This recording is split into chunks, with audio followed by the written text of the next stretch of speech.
Thank you for stopping by Midwest Swamp Watch. My name is Rick Weibel. Today is December 4th, 2023. This video today is actually really important for multiple states out there who want to learn more. Unfortunately, the National Association of Secretary of State's Trusted Info 2024 falls considerably short. One of the best areas of information is actually going to be the United States Election Assistance Commission. And through there today, we're going to be talking about election administration. There's a new manual that came out July of 2023 that this video is pretty much predicated on. And it's really important that people understand how things have changed across the country. The link is provided here below. And also, when we look at the questions that were asked today between ES&S, Minnehaha County of South Dakota, and the Secretary of State's Office of South Dakota, it's actually really instructive. And this is a masterclass on how to conduct yourself as well as how to ask appropriate questions and make sure that you're representing your county appropriately. Some of the questions that come out of Minnehaha County have to deal with page 43, the audit of the data, but then also page 66 of this manual where it talks about the actual end-to-end voting system acceptance tests. And as part of this, we can see clearly in here that there is a requirement of a memory device for each scanner to store tabulated results and cast vote records. So this is actually for optical scanners, and we can actually see materials required. So this is definitively where we're at. We also see that this recommendation comes into play anytime that the systems leaves the custody and control of the election authority. In Leah Anderson's case, she is the newly elected county auditor of Minnehaha County. And so she's raising the right questions and raising the bar high for evaluating this. And also we see an interesting comment in the video, and I'm going to save that so that you can discover that Easter egg within the video itself. I do have to apologize for the recording here. It is my fault. We were projecting Leia's screen onto a whiteboard from a projector, and the one camera that I had focused on really kind of it was blurry in that regard because of the feedback from the actual whiteness of the lighting in the room, so it wasn't perfect. The other two cameras are fine, where it's focused on the audience and then also on Leah and Mike. So special thank you and shout out to SD Kamenstein. They're great volunteers of Midwest Swamp Watch, and a special thank you to Leah Anderson for being transparent. Again, transparency is the inoculation to all conspiracy theories. That is the high bar that we want to raise throughout the country. And also, I just want to ensure you that most election officials are actually fantastic out there. They have very little guidance, very little support. Leah Anderson is one of these rare individuals that's out there asking a lot of questions and trying to do a good job. I've run into others on the campaign trail as well. And so this video will kind of help put to bed a lot of those questions that are out there. We actually hear definitively from ES&S some of their processes, where they stand on this and how they wish to support the county auditors and making sure that their answers as well as voter answers are questioned. And since they made that statement, we want to make sure that they uphold that, and we believe they will with this video. So with that, again, thank you, and thank you to everyone out there, and please support us in this endeavor to make sure that we are providing valuable information based upon facts out there. So thank you again, and enjoy the video. Okay. Well, thanks everyone for joining. I'm actually going to turn it over to Jeb Cameron. We do have a brief agenda in the meeting notice, and then, like I said, I'll turn it over to Jeb to open up. Yep. Thanks, Linda. Thank you all for joining. Really appreciate everyone being here. My name's Jeb Cameron. I'm the Vice President of Government Affairs for ES&S. As Linda mentioned, there is an agenda out for this call, but I just kind of wanted to start by outlining a few of our objections, or objectives, not objections, for the call.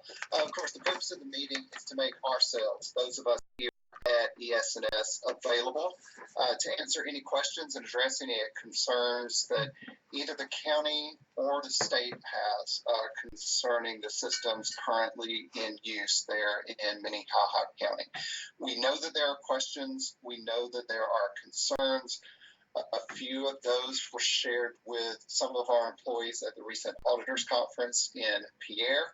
Two of those topics specifically that we'll address today: one, the use of modems in voting systems; two, independent third-party testing of our systems at ES&S. There may be more, and that's fine. This call is the perfect opportunity to share and to ask those questions, and for us to answer those questions, address those concerns, so that collectively we can determine what our next steps are. So before we go any further, I'd like to briefly allow for introductions. Nate, I'll kick it over to you if you don't mind. Why don't you introduce the rest of the folks here at ES&S, and then we'll go to you, Leah, and Mike in Minnehaha for your introductions, and then over to the state for introductions there. Thank you, Jed. Sorry, I have a that wants to join the call. My name's Nate Clark. I'm the regional account manager for the western half of the United States. So I've been with the company for 7 years, and I've been dealing with South Dakota for 7 years. So with us today is Linda Bennett, Senior Vice President of Customer Operations. She has been with the company for over 30 years. We have Jeff Cameron, Vice President of Government Affairs. He's been with us for quite some time. I'm sorry, I don't have the dates of your tenures, but appreciate you jumping on. Chris Lalashin, he's our Chief Security Officer with ES&S. Kathy Rogers, she's our Senior Government Advisor with ES&S. Trish Rice is the salesperson for the state of South Dakota. And Jared Schwab, he is the account manager for the state of South Dakota. So, and Tim Hallett, he's our Senior Vice President of Certification. Sorry, Tim, last but not least.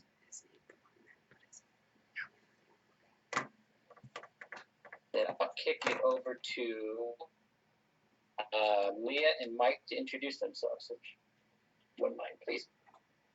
Yeah, I am Leah Anderson, the Minnehaha County Auditor. Yeah, and I'm Mike Mathis, just her elections coordinator. So, and I've just been with for 3 months, and Leah's newly elected. I am having trouble hearing. I don't know if that's me. Perfect. Thank you, Leah. Anyone else from the county present that would like to introduce themselves? No, just Mike and I. Okay, perfect. Well, we'll kick it over to the state now for introductions there. Okay, Monique Johnson, Secretary of State.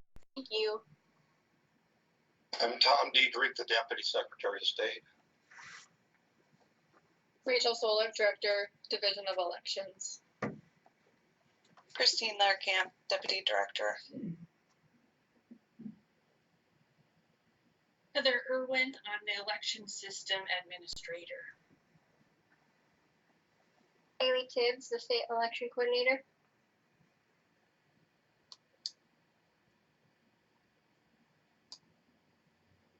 Great. Well, I think that covers it for introductions. Again, we really appreciate everyone being here. Thank you for taking the time. I'm now going to kick it over to Chris Lalashin. Chris will share a little bit more about our overall security approach and philosophy at ES&S, and then he will also address those two topics that we laid out previously: one, use of modems in our systems, and two, independent third-party testing. And then, of course, we will open it up for further discussion and any additional questions or discussions that we need to have. So, Chris, I'll let you take it from here. Thank you, Jed. Can you hear me okay? Hey, everybody, my name's Chris Lalashin. As I was introduced, I've been with the company about almost 6 years. I oversee security for the entire company: products, services, our people, our facilities, Prior to joining ES&S, I was the Chief Information Security Officer at the Department of Health and Human Services in Washington, D.C., overseeing cybersecurity for organizations like the FDA, CDC, CMS, and others. Deputy Security Officer for the Department of Veterans Affairs, a couple of other public and private sector jobs, and then almost 30 years in the U.S. Navy, all having to do with some type of security. I want to take a few minutes of your time today to talk about ES&S's approach to security, answer some concerns that we heard about at the state meeting a few months ago, and then answer your questions. Anything you want, ES&S security, whether it's products or ownership or partnerships with other election companies, anything and everything is on the table. We want you to leave this call feeling like you have heard from us, had your questions answered, and had your concerns addressed. For the past 5 years, ES&S has been singularly focused on improving the security of our devices, our services to our customers, our facilities, and all the things that we do to make sure that when equipment is delivered to customers in the county, that voters can use it and be assured that the equipment is accurate, secure, and transparent, so that an election official can conduct a successful election knowing that the device, the voting machines operated as designed. And post-election audits, which I know are important to South Dakota and coming soon, can help prove that. ES&S is an American-owned company. Our headquarters is in Omaha, Nebraska. We have a few state offices around the country, but our main campus is in Omaha. It's where our software developers write the software. It's where our manufacturing team conducts final assembly. It's where the software is loaded onto the machines. And then a whole bunch of testing that I'll talk about here. Foreign ownership, no foreign investment in ES&S. We are wholly owned by Mike McCarthy, the chairman of McCarthy Capital, who owns about 80% of our private stock. And then the executive team, several members which are on the call here, own the rest. Again, no foreign financial ties or ownership or anything like that. Couple of the concerns that we've heard about recently in the press and elsewhere, does ES&S use algorithms in their machines to flip votes? And the answer to that is an emphatic no. The reason we can say that is because when we design and write our software, we have to send it multiple places to be tested to make sure that it only does what it's designed to do and cannot be manipulated or hacked without significant effort, and then that again goes to third-party testing. We'll talk about soon. The equipment used in South Dakota, the DS200 precinct tabulator, the DS450 central count tabulator, 850 central count tabulator. These devices are standalone devices.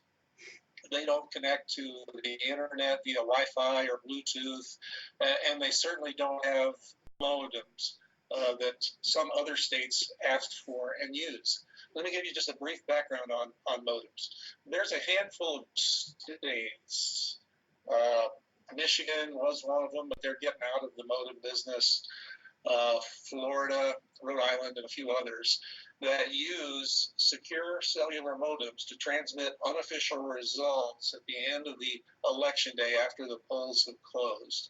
They want these unofficial results transmitted to the county office or to the state so that they can report unofficial.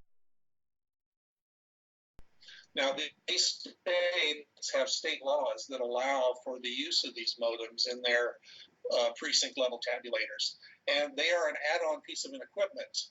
DS200s and our central count devices, the 450 and the 850, they don't come modems in them. You need additional hardware, you need additional software, and then the county or the state who is using these modem devices sets up a cell phone or cellular modem account with Verizon or AT&T, depending on the location, so that these devices can communicate. They're cellular in nature. They're not Wi-Fi. They're not Bluetooth. They use a SIM card, so they need to actually work. Now, none of this exists. The machines used in South Dakota. You're cutting out pretty bad. Oh, we have him on. I don't know. I don't know if you can hear us, but he's cutting out really bad, so we can't hear him. Yes, if there were modems on the DS200s. We have provided an open and inspect procedure to many counties across the country who want to verify that there are no modems installed in their DS200s. And we're happy to do that with South Dakota too, if desired. And then finally, the testing of this equipment before it gets to South Dakota goes through our internal testing, through the Federal Loading System Test Lab for EAC certification. If these devices had modems in there, they would be discovered during this testing, because the chain of custody from the time we build the machine to the time we deliver it is very secure, very accurate. If someone were to try to add a modem or a USB device that would somehow attempt to manipulate the device, that would, and the machine would not operate as designed because of the kind of software and the layered levels of security that we have in those devices. There are no modems in the equipment in South Dakota. Let me just reiterate that. Lastly, third-party testing. ES&S does extensive third-party testing. For many years, all we did was do extensive internal testing. Then we would submit our equipment to the Federal Voting System Test Lab. They would conduct tests and then submit a recommendation to the EAC for certification. But we have heard the requests and demands for outside independent third-party testing. And we've heeded those requests. We have listened to them, and we've incorporated extensive independent third-party testing into our software and hardware before it gets to the customer. For example, in 2019, that was the first year that we submitted our end-to-end voting systems, the DS200, the Express Vote, our electionware version at the time, which was 6040. We submitted all that to one of the three national labs, Idaho National Labs, who are a preeminent testing facility for federal government projects coming from the Department of Defense, power and energy transmission and distribution, nuclear reactor controls, all of that to show that we are interested in doing.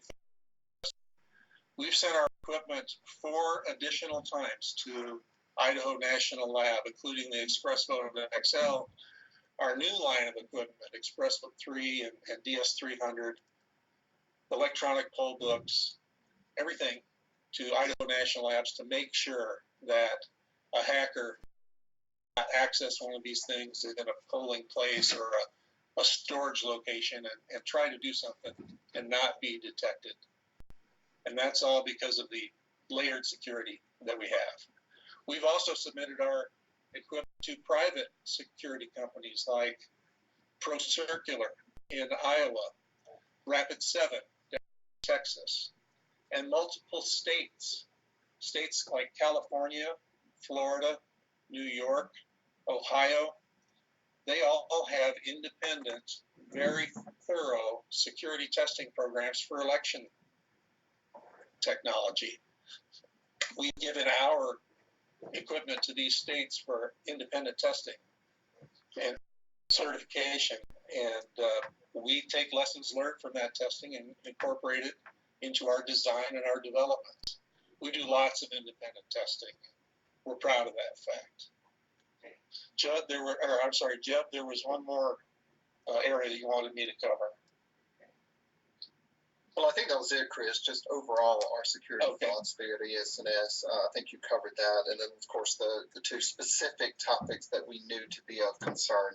Use of modems and independent third-party testing. So I think at this point you covered it, but certainly we want to open it up to Leah and to Mike for any additional questions, additional concerns, anything that we can help clarify regarding that or any other topics. Okay, hoping you can hear me. Is it working? Hear you, Leah. You can? Oh, I can now. Yeah. Okay, sorry about that. Okay, so Chris talked about the algorithms and programming and how that is tested by the EAC. So I'm curious how to me, the programming actually happens per election. That's the part I'm concerned with. And recently in the November 2020, can you hear me now? If you guys could send me this link to my phone, I could join you there so that we can talk, and then I'll just mute my computer. Is that all right?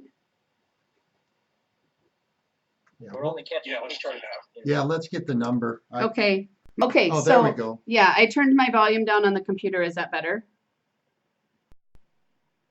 Definitely. Thank you, Leah. Okay, Okay. so this should work better. Okay, sorry about that.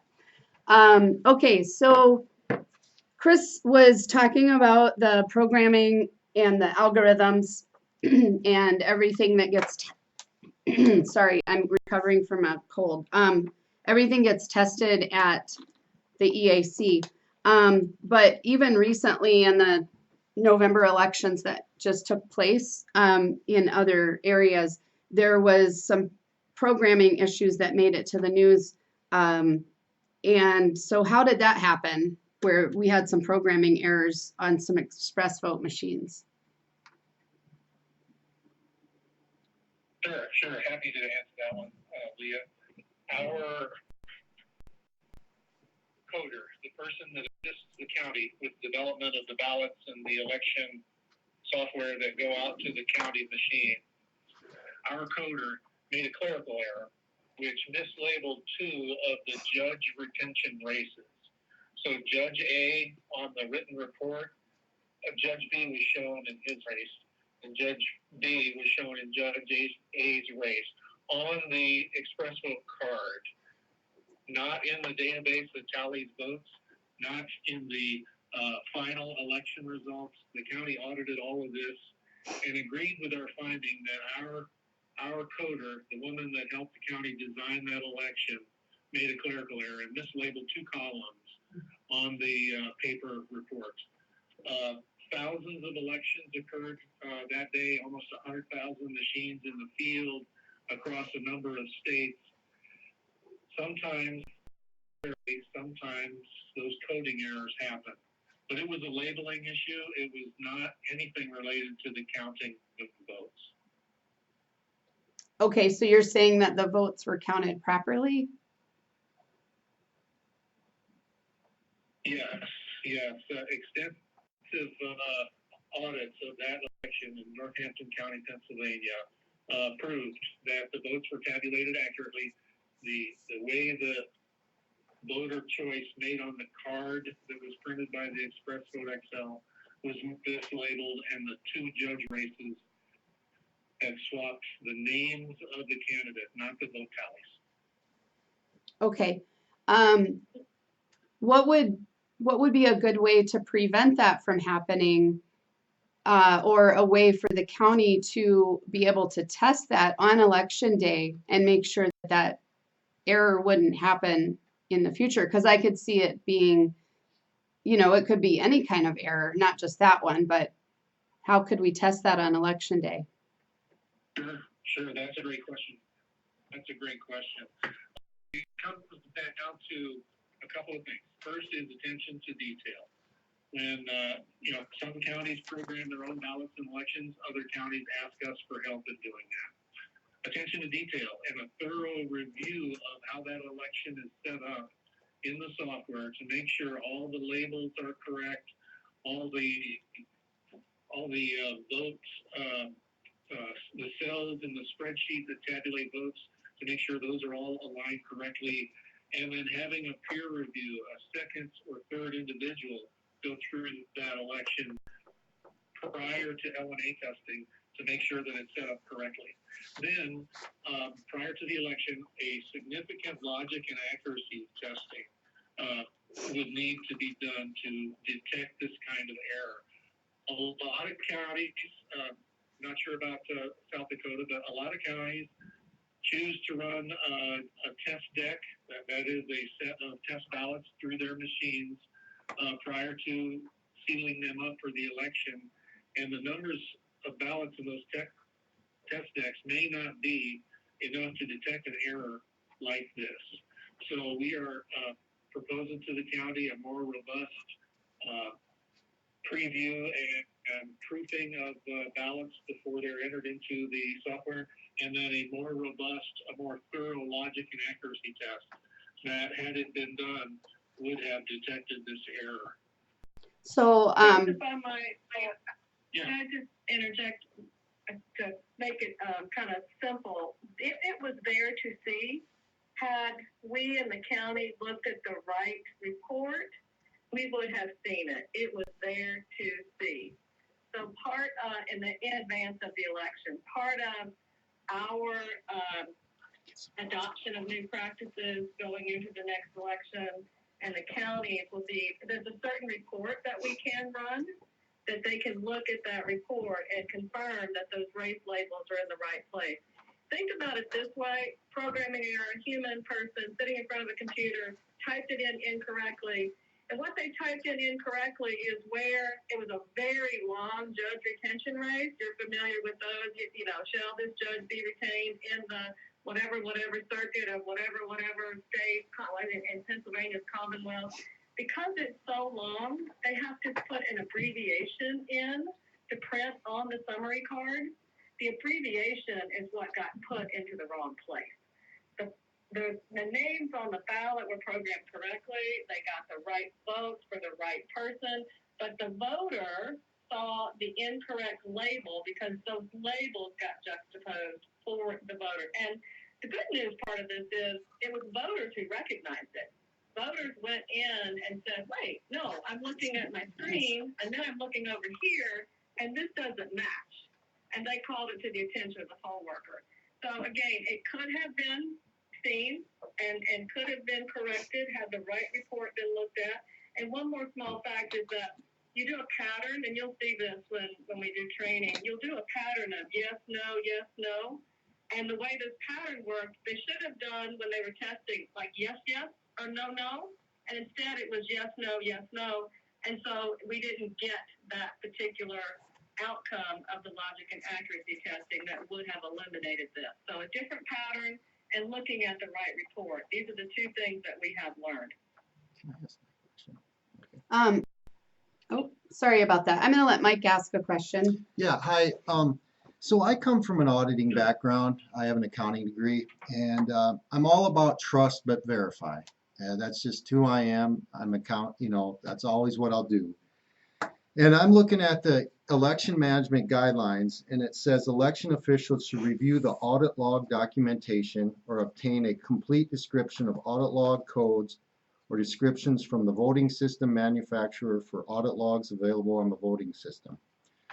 So my biggest concern is at the end of the election, if Leah and I are going to do everything we can to secure it from point A to when it gets to the voting machines, what am I going to be able to look at once they've been run through the tabulators to know that, there's no weird stuff going on?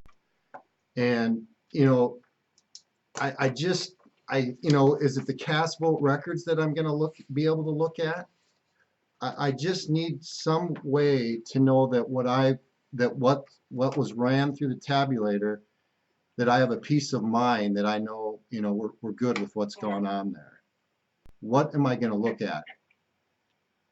there are a plethora of reports that are available out of the electionware system.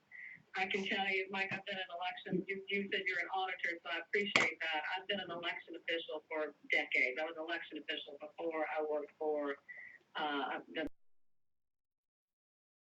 over the years, the Election Systems Commission has continually improved the level of what comes out of voting machines as far as reports and standards. You will find, and you'll find this when we do the training, that there are a number of reports that you can pull and print from the system that will give you that auditing piece that you love so much. And we love it when customers do that. You don't have errors and mistakes when we have people who, do the pre-election auditing and the post-election auditing, and that's where we can help with showing which reports you want to pull. As for cast vote records, I'm going to let maybe Nate or Chris speak to that because I'm not sure what your state law allows in that regard. But we allow the use of cast vote records for comparison as long as the state law allows for that. Hey, Mike, great question. You are on the same page.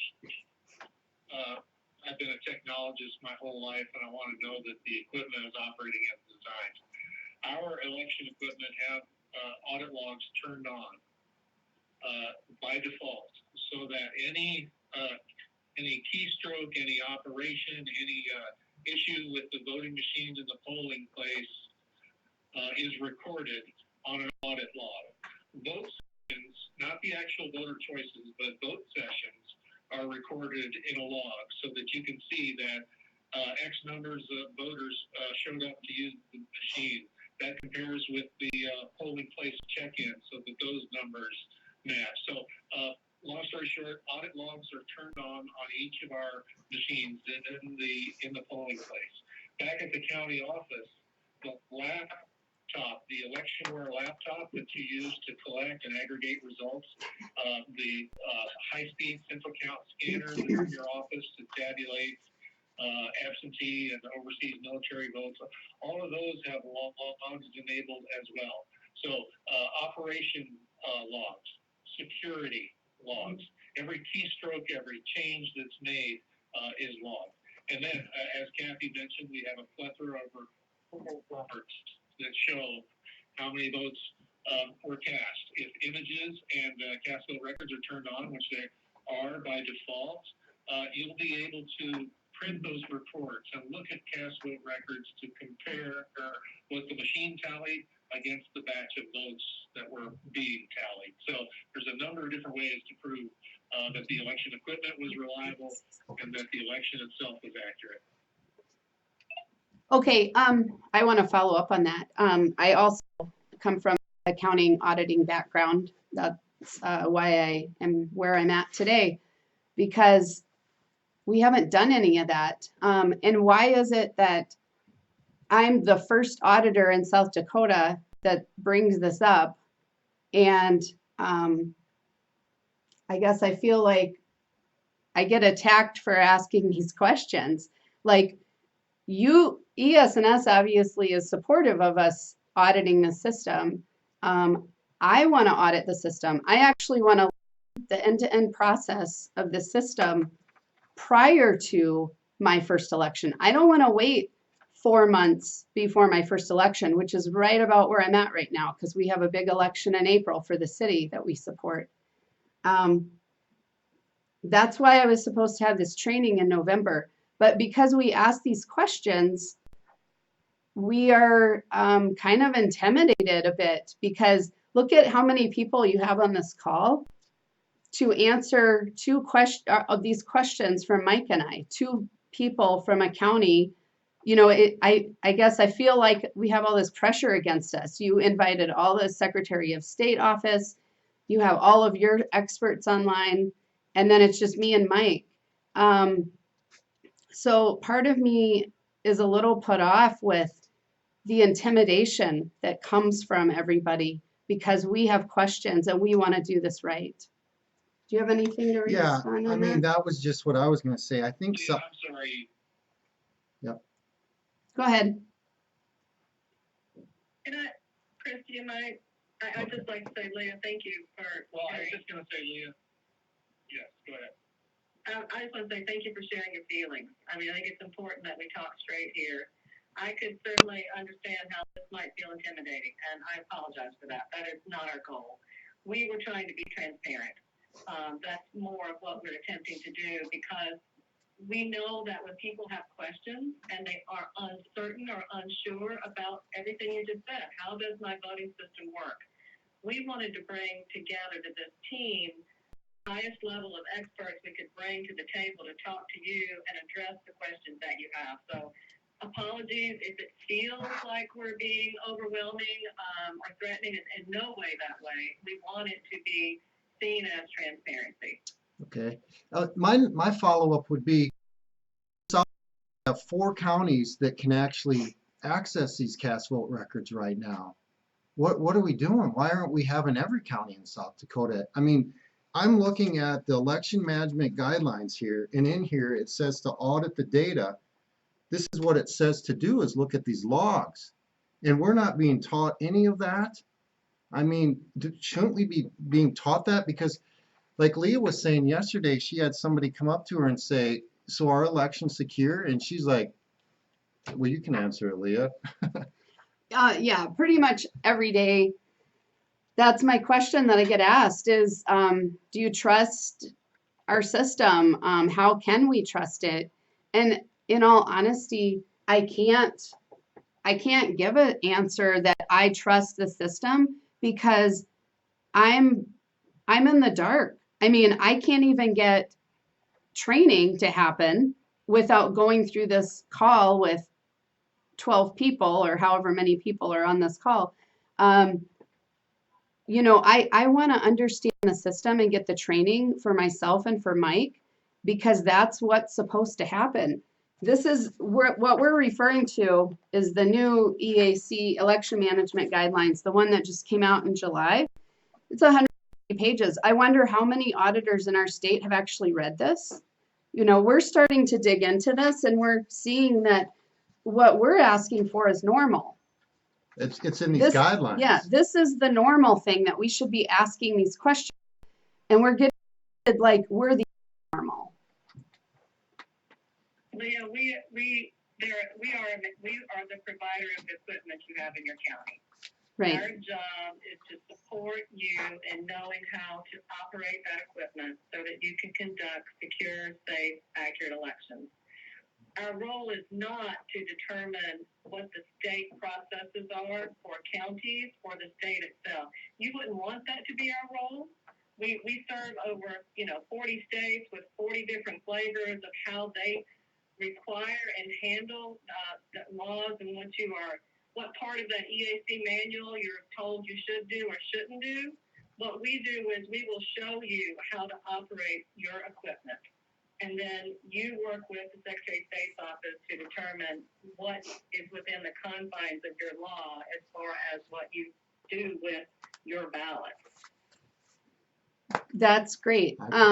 So back in June, when I met with the SOS office and we came to ES&S and we met with some of you, that's what Chris said right away in the meeting, was that was the goal of ES. Auditable, secure elections. I want to audit prior to, like you said, I want a pre and a post-election audit. And I'm not talking about running a test deck of a few ballots. I'm talking about auditing the entire system from start to finish. So one thing, and this is not an ES&S issue, but right now in my county, there has been a lack of chain of custody prior to me starting. So when I came in, my very first day on the job, I was taken on a tour, and they showed me where all of our equipment was stored in all these different locations throughout the building. And the most alarming thing to me was a lot of people in our county, and they're not under my control, have access to the rooms where the equipment is being stored. And I know that's not that's something I need to work on with the county, but I do need direction from ES&S. My electionware management laptop is being held hostage by the IT department. They don't think that it should be under my control. And I'm the election official. It should be under my control and I should know how to operate it, not IT. They do not swear an oath to me. So they should not have that computer. All of our express vote machines were being stored in a mail room where every department in the county has a swipe badge to get into that room. That is not good chain of custody. So because of the lack of chain of custody, I want to be able to audit every piece of equipment, every step of the process. And I want this done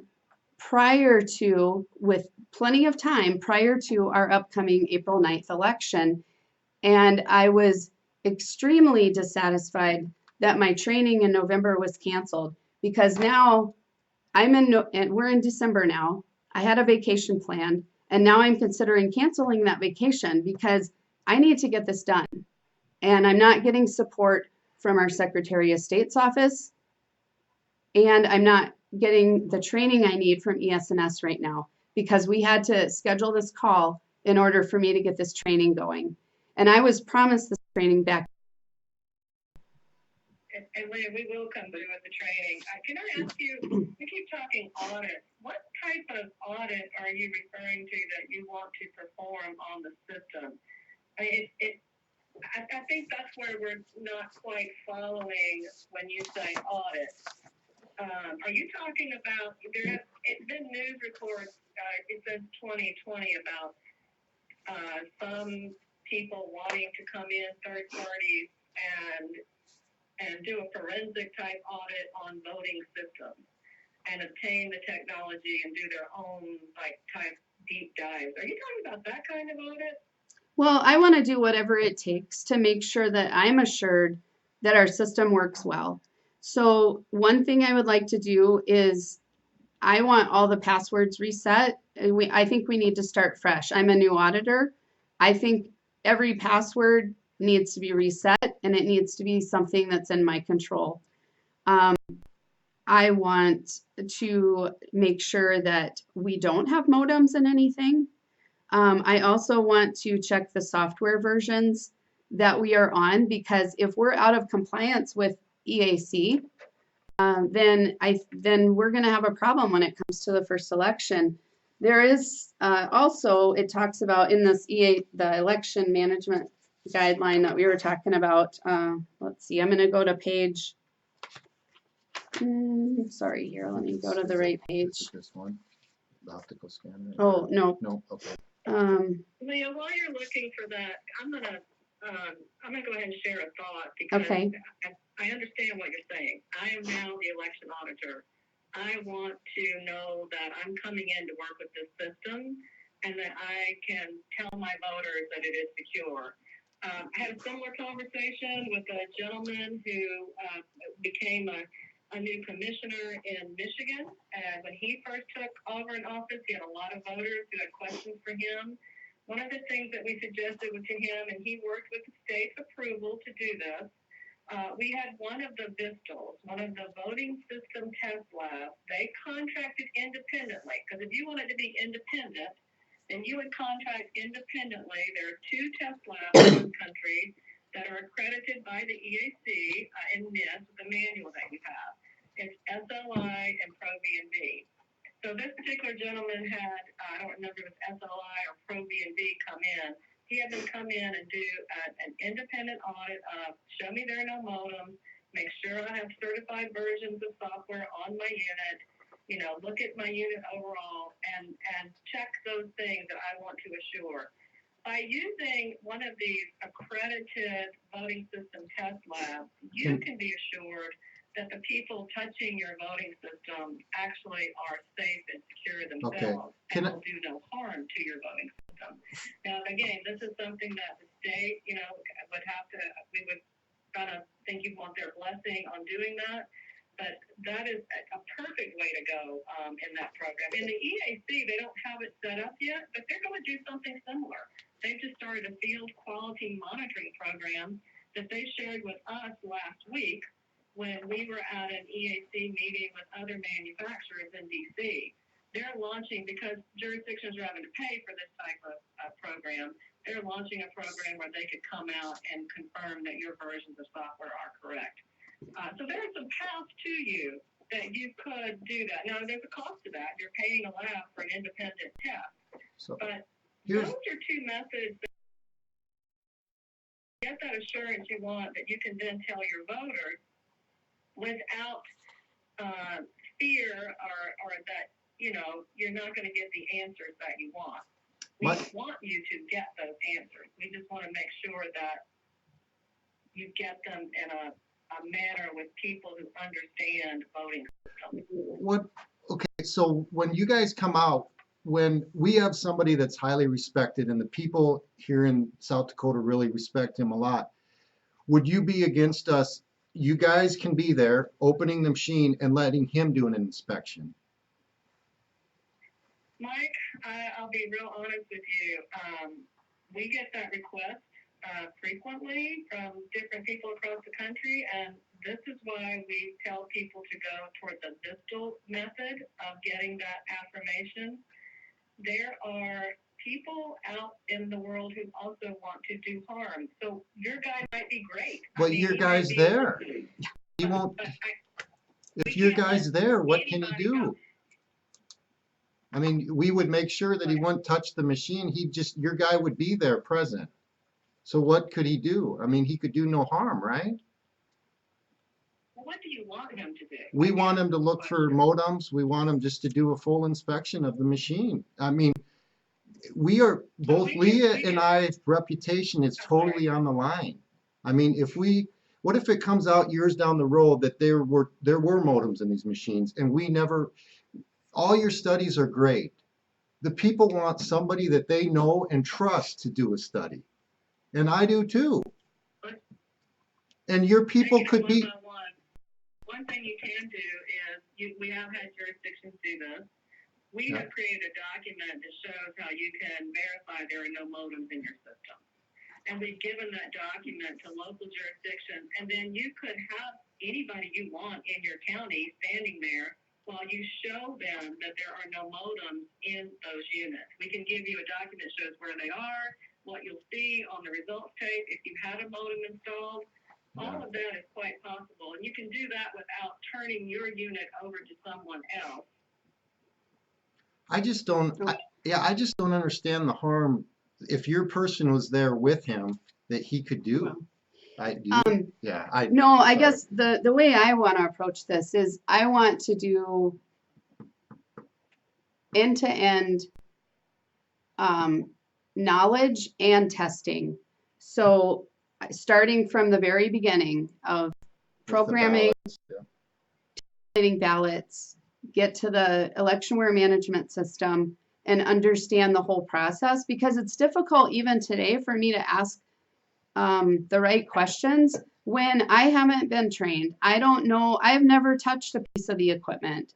So it's very difficult to ask that. But when we talked about the audit logs and the CVRs, so when I was there in June, I was told that ES&S doesn't train on the audit logs or the CVRs.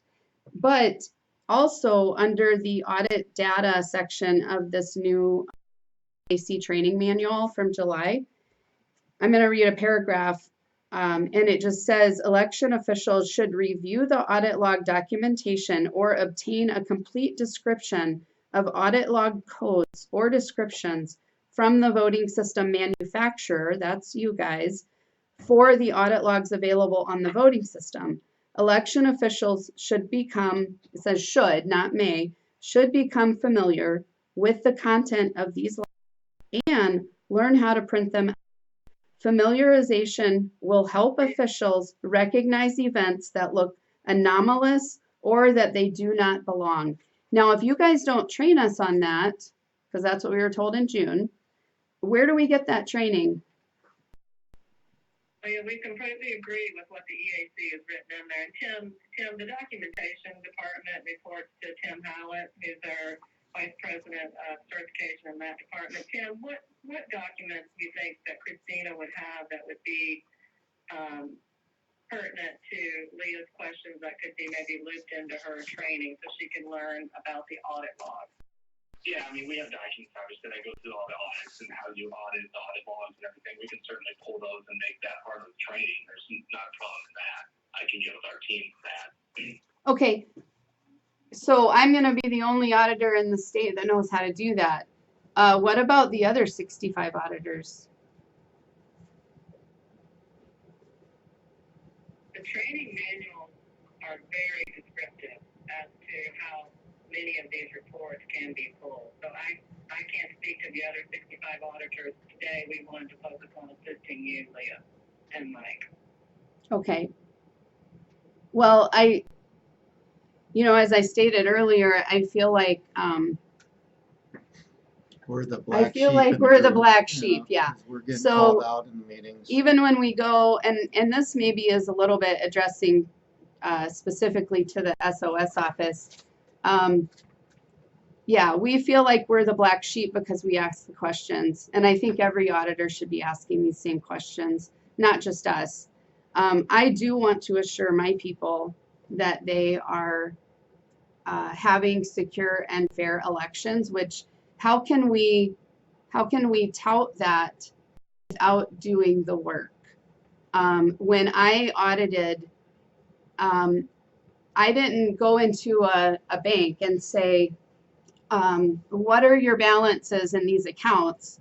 And then they give me a piece of paper that shows me a balance, and then I say, oh, well, thanks, that's good. We'll just go with that. No, I sit down and I do the work, and I go through and I spot check and I do random audits, and I do that until I feel comfortable that what they gave me is correct. And the audit trail is it's not a predictive audit trail.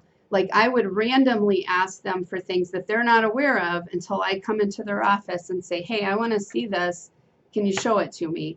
I don't, I wouldn't go ahead of time and give them a list of exactly what I need, because then they could make sure that everything looks good.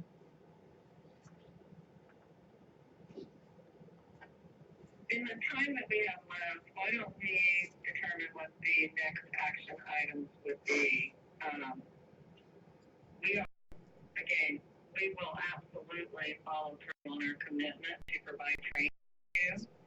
I think that we should come up with a statement of work that surrounds that training so that we all are on the same page regarding what type of training you will receive, showing you the audit log, and can, make sure that there are additional documents that would be good for you to read.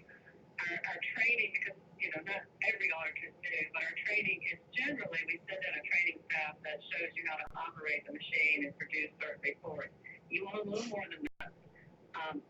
That we will commit to doing a bigger training for you. We'll put together a statement of work with you. We would probably ask that someone from the Secretary of State's office be present, because we can't be responsible for your legal state questions. That's not what we do. We can be responsible for the equipment itself, but we will pull that together. We'll try to have someone there that would have the knowledge base to cover that on all ends to answer your questions, Leah. And Mike, we will commit to doing that. I would ask that if you wanted to have other people there to observe a training, that's okay with us, but we are, unfortunately, we won't allow those who are not election officials to touch the equipment and have physical access to it, but they certainly can be present with you and ask questions in any way that they want to do. But we will ensure that we protect the security of the voting system. Okay, that would be great. I think it feels like deja vu. We had this similar conversation back in June where I was guaranteed that we were going to have this one day of training. And then because Mike and I had questions, it turned into this. Another thing that you talked about there was the SOS office being present for that, for legal questions. Well, they haven't proven to be very helpful with any other legal questions that I've had as an auditor. And I'm always referred to my own state's attorney. So if anybody's going to be present, I suppose it would just be my state's attorney. Quick thing here. I don't, I know another thing that kind of, since, you know, I didn't mention this earlier, but another thing that bothered me about this meeting is because Mike and I had questions. One, I've noticed that the SOS office hasn't commented on anything. This is kind of the Mike and Leah show and the ES&S show, but I was elected by the people and I work for the people, and I don't work for the SOS, and I also don't work for the commission. I know you guys had invited all of my commissioners, or we're trying to invite the commissioners to this call, and state's attorney and the commission office administrator. You know, I don't work for them. I work for the people. And ES&S is a vendor that the county pays a lot of money to. And most vendors that we pay money to really want to work with us. And I know you guys do as well. Now you've said that, so I appreciate that. But the people that I work for, they're not being part of this meeting, but they are, and they are here to support me. And so I just want to let you know that, especially Monet, you also work for the people, and you haven't been very supportive of the people. So this is my room full of people. I don't know if you can see. Anyway, I just want you to know that this time I have a lot more witnesses that know that we're going to get this training, and I hope that it's going to happen without any hitches. Leah, as we told you before, we're committed to your training. We're also committed to transparency. I'm not sure that I would say the same for you having a bunch of people in a room that you didn't announce were in the room to begin with. That feels a little less transparent, but I'm happy that you have people heard. We had the same as when you recorded the conversation in Omaha. Nothing we said there do we have any concerns about having said. We have one request in moving forward with this, and that request is that there are election officials across the nation who are being threatened. And if you probably got letters yourself recently from election officials who are getting fentanyl-laced letters. We are here to protect our employees, to protect our customers where we can. I know the state feels the same. That's part of the reason we wanted to have this conversation with you and Mike prior to engaging in the training, because our staff that engaged with you guys felt threatened themselves. So we wanted to have this conversation to tell you we're all in and supporting you and helping you. But we have to also ensure the protection of our customers. Yeah, our employees. Okay, that conversation about feeling threatened. Mike was defending some people that were getting talked about in conversation, and then he asked a couple questions, same of which he asked today. Did you guys feel threatened by his questions today? No. Okay. I don't feel threatened by the questions. Those were the same questions that he asked about at the meeting.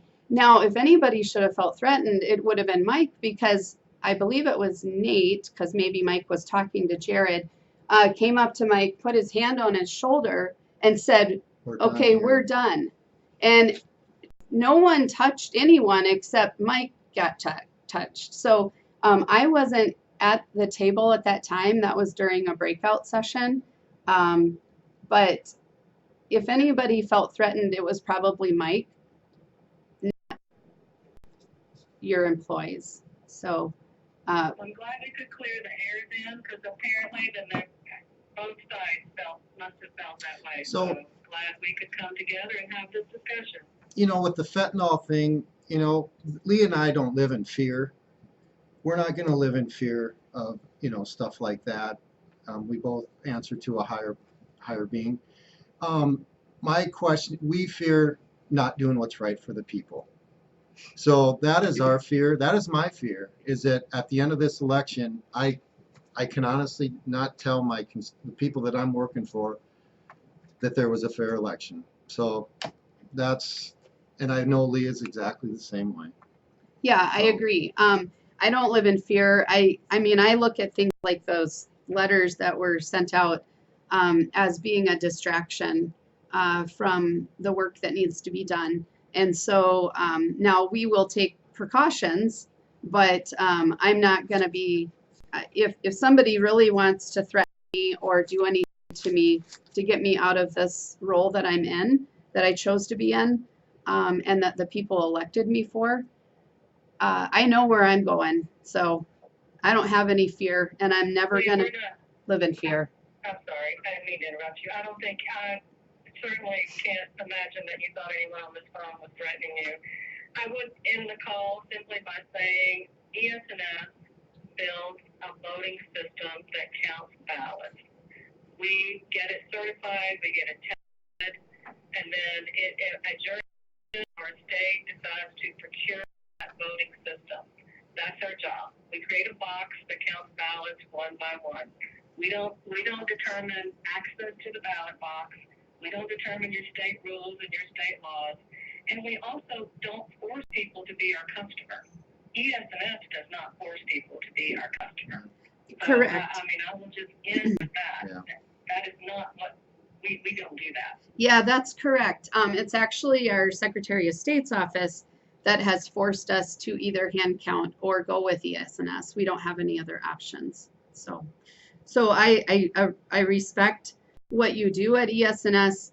I want to be able to trust every aspect of the count, and you know, maybe we compromise and we let the tabulators count the ballots, but we don't use the reporting software. I don't know what the answers will be, but you know, we'll figure it out. I would suggest we're a little over time now, and I know a lot of people have other things to go to. Let us put together a statement of work regarding this training and see if we can come to an agreement on what that statement of work looks like, and then we will proceed from there. But we will beef up. I think we gave you one before. We'll include additional information about auditing in there, and we will also, so that we're all talking and very transparently, we'll put in there the parameters of who will be available and who can access voting systems from your county and state. Okay. Thank you. Thanks. Thank you very much for your time. Thank you, everyone in the room, for taking time to listen to us today.